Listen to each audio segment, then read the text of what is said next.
हम दोनों बहनों की शादी एक ही दिन एक ही घर में हुई थी। चूंकि शादी दिन की थी, इसलिए विदाई भी शाम को ही हो गई और रात 9 बजे हम दोनों बहनों ने अपने ससुराल में पहला कदम रखा। आते ही रिश्तेदार और पड़ोसी हमें घेर कर बैठ गए। देर रात तक सबका हंसी मजाक का दौर चलता रहा। सुबह उठते ही शुरू हुई शादी के बाद की बाकी रस्में, जो कि दोपहर तक चलती रही। इस बीच भूख के मारे हम दोनों बहनों के पेट में चूहे कूद रहे थे, क्योंकि खाना खाए हमें पूरे 24 घंटे होने वाले थे।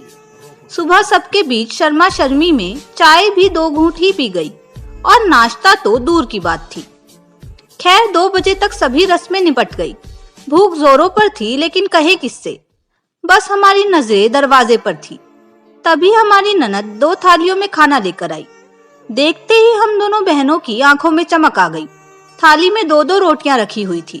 हमें खाना देकर वह बोली, तुम दोनों खाना खाओ, तब तक मैं और गरम रोटियां लेकर आती हूँ।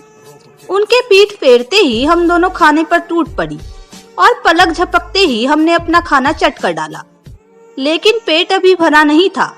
मेरी छोटी बहन, जो स्वभाव में बहुत चंचल थी, दरवाजे की ओर देखते हुए बोली, दीदी ये सब रोटी लाने में इतनी देर क्यों लगा रहे हैं? मैं उसकी ओर हैरानी से देखते हुए बोली, क्या तू अभी और रोटी खाएगी? हाँ दीदी, भूख लग रही है बहुत जोरों से। पागल हो गई है क्या? ससुराल है ये हमारा। ससुराल है तो ससुराल में भरपेट खाना खाने से पाप लगता है क्या? वह दबी हंसी में हंसते हुए बोली।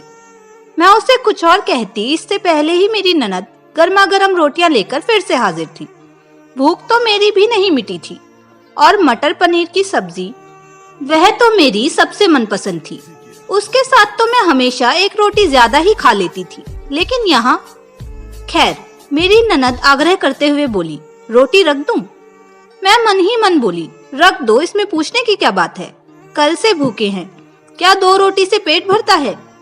लेकिन नहीं बहू, ये बातें जुबान पर तो नहीं ला सकती। और 2 रोटियों से ज्यादा खाना, यानी कि पहले दिन ही ससुराल में हंसी उड़वाना। इसलिए मैंने ना में गर्दन हिला दी।